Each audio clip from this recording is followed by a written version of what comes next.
गोवर्धन की एक सखी तो कथा में सुनकर के गई कि ठाकुर जी तो गोपीन के घर माखन चुरावे जामे।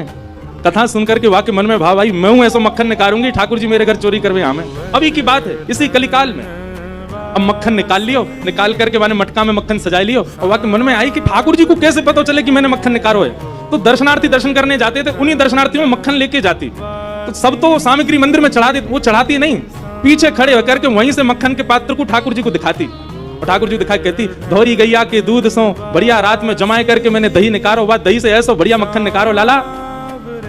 लेकिन ये मैं तो दे के ना जाऊंगी, अपने घर में छीका पे लटकाए के रखूंगी, तेरी इच्छा होए तो चोरी करवे आ जाइयो। श्रीनाथ जी के मंदिर में जाके ठाकुर जी को लोभ देती है। सखी ने मक्खन ऐसे ठाकुर जी को दिखाया, और लाला मेरे घर चोरी करवे आ जा, ऐसा बढ़िया मक्खन है। और वहां ने सब बता दियो, मंदिर से निकल के सीधे जाओगे, वो खड़ते दाएं मुड़ जाइयो, वहां से बाएं मुड़ जाइयो, वहां सीधे आइयो, वही मेरो घर है, और मैं घर के सब लोग सो जामे रात्रि में, तब आ जाइयो, चुपचाप चोरी करके जाइयो लाला। मैं बस इतना देखना चाहूं, सुबह उठूं तो मेरे मटका को मक्खन खत्म है गयो, मैं वही से प्रसन्न रह जाऊंगी कि लाला आयो। मुझे इच्छा ना है कि मैं तेरो दर्शन करूं, मैं तो पकड़ूं, मेरा मन बस ये है कि मैं जो सामग्री बनाऊं तुम पाके चले जाओ। एक दिन निकल गया, ठाकुर जी नहीं आए। रोज सुबह सखी उठती है और मटकी उतार करके देखती मक्खन तो ज्यों को त्यों रखो है अभी भी। दूसरे दिन फिर नया मक्खन निकल, फिर गई ठाकुर जी को, लाला तू मान ना रहो मेरी बात, मैं तोकू दावे ते कह रही हूं, ऐसा मक्खन तेने पायो नहीं होगा, तो एक बार आजा।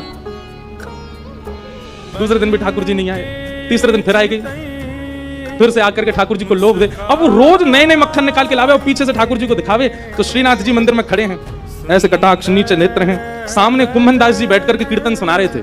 ठाकुर जी खड़े खड़े खड़े खड़े, ठाकुर जी के मुख में से लार टपकन लगी, यहाँ पे लार गिरने लगी, और वह लार को सामने बैठे भाई कुंभन दास जी ने देख लियो। कुंभन दास जी बोले, जय जय जय जय जी, लार कैसे निकल रही है, का है गो, भूख लग रही है का?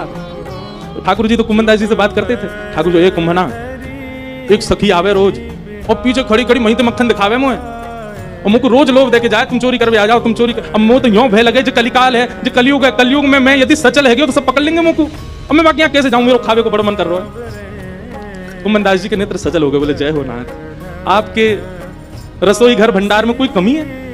अरे इतनो मक्खन, इतनो दही, इतनो दूध, इतनी गौशाला, इतनी गैयान को दूध रोज आपके मंदिर में आवे, वही सखी कोई क्यों चाहिए?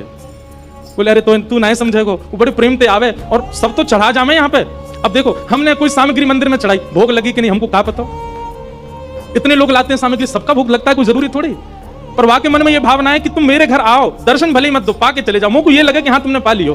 कुंभन दास जी बोले, जय जय, तो बताओ क्या करना है?